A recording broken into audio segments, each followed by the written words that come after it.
So, what's up mga idol? Welcome back sa panibagong araw at panibagong video din para sa ating mga idol. At sa ngayon ay nandito na yung 18K PC build natin. At di kasama ito at yung mouse. Wala pang peripherals mga idol at system unit lang talaga. At 18K to guys at pakita ko na yung parts. Let's go!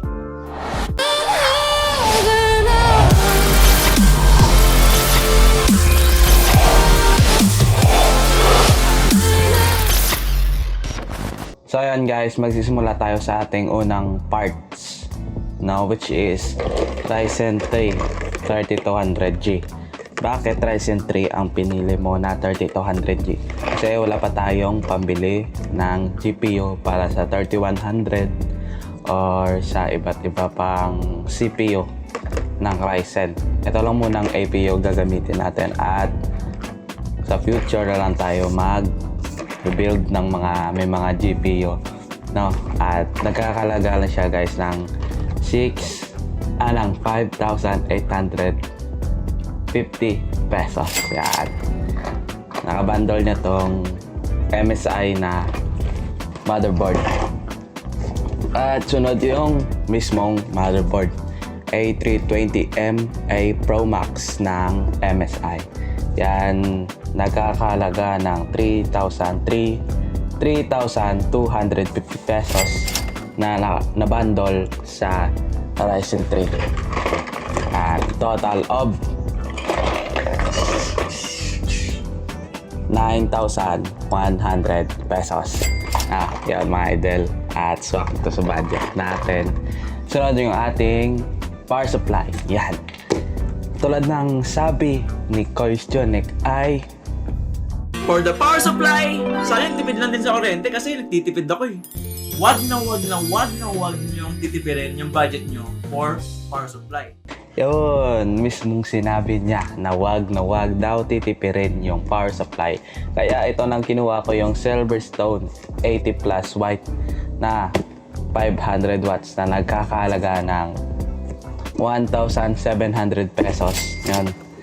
Nabili ko to sa may Shopee at sa description box na lang yung link kung saan ko to nabili itong item na to, yung power supply na to. At yan, nagrarun na siya.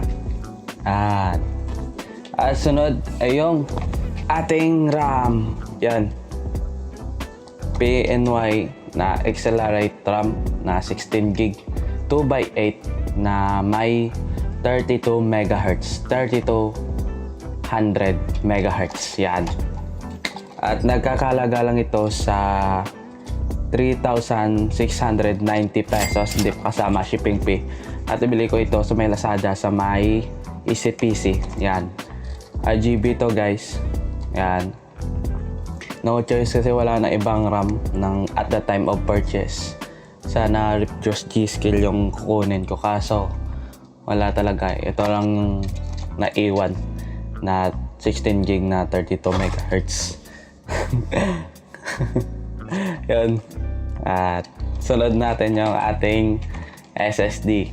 Itong M.2 na WD Green na 120GB yung kinuha nating SSD na M.2 para wala na tayong mga wires at tipid tayo sa mga SATA cable at sa cable management sa likod. Yun. So, yan. At nabili ko to sa halagang 1,130 pesos. Hindi pa kasama shipping fee. Yan. At sunod natin guys is yung ating fans. Yan. Apat to. 3-in-1 kit at single na extra. In-play Ice Tower na RGB fans. At meron siyang kasamang hub guys at control. Yan siya guys, oh. Yan, ang umilaw-ilaw yan. At na-review ko na to guys sa may ating channel. Yan. Iba't ibang kulay dyan guys. Yan. Yan, at ito na ang ating fans, RGB fans. At nagkakalaga lang ito sa nasa 635 tong 3-in-1 at nasa 159 pesos to yung single na fans at tawag dito. Hindi pa kasama shipping fee at sa description box na lang yung mga links kung saan ko nabili itong mga parts na to at magbibigay na din ako ng link para sa Ryzen 3 at MSI na motherboard, no? Yan. Itong case natin, guys. Yan, nabili ko lang ito sa halagang 1,300 pesos. Yun. Bakit ka na pa tayo? TV lang to kasi, guys. TV lang to. So ayan mga idol, baklasin lang natin ito. Ayan o, baklasin muna natin. No? Kinuha sa likod ng aming kusina at itong case natin, tempered na siya, guys. Tempered at may mesh dito sa harap. At okay naman yung cable management niya. Ito lang kasi yung pinakamurang white na case sa may Shopee at sa mga physical store. Kaya ginawa ko na agad, guys. Pero ang tagal talaga dumating. Siya yung pinaka-last na dumating. At saka tayo nag-build. At na-review ko na tong case na to. At sa description box lang yung link kung saan ko nabili at yung review ya. No?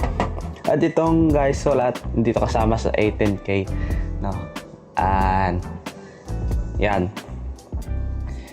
At 18K kasama yung mga ano natin, mga shipping fee yata. Yan.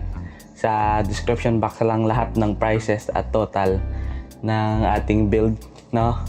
At sana nagustuhan niyo, guys. At di pa ako marunong mag-benchmark, no? At wala pa tayong internet dito. At wala ding apps. Meron ako ditong Premiere Pro. Pakita ko sa inyo. Yan, guys, oh. Yan. Nagrara naman siya ng smooth, guys. Smooth as in smooth talaga. Pero may mga frame drops lang. May mga frame drops lang talaga. At magpa-frame drops ay post nyo lang itong piniplay nyong edit na video. Post nyo lang at saka play ulit at okay na siya. Yan lang kasi ang problema, wala tayong GPU eh. At okay talaga. At sa Photoshop, guys, okay naman. Okay talaga. Yun lang kasi yung ginagamit kong apps para sa mga edit ko at para sa mga videos natin, no? At yun, review natin soon kung meron na tayong internet. At yun lang, guys, yung ating 18K PC build at sana nagustuhan nyo and please like, comment, share, subscribe, no? At maraming salamat sa 120 subscribers at maraming salamat kay Sir Bermore, Kois Jonek na Computer Talela Series. Sana ma-notice nyo at kay Sir Christian at sa Bitwit sa may ibang bansa, no? At salamat din sa nanay at tatay ko na pag-purchase ng mga parts nito. At salamat sa tiwala kasi ako lang build, akala nila di talaga gumana, no? Yan, pero yan, thank you sa inyo at please like, comment, share, subscribe, mga idol, at peace out.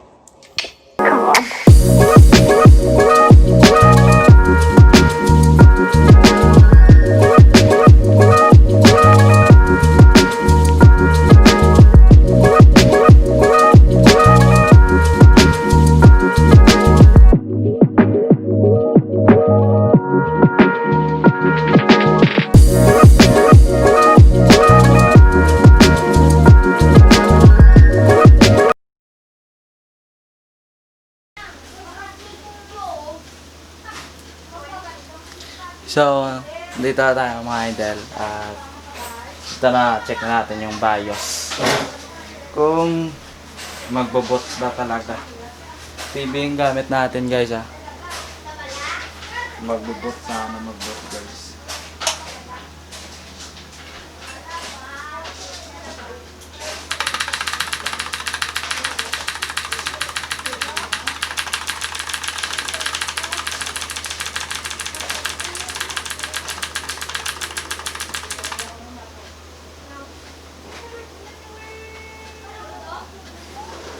Yeah!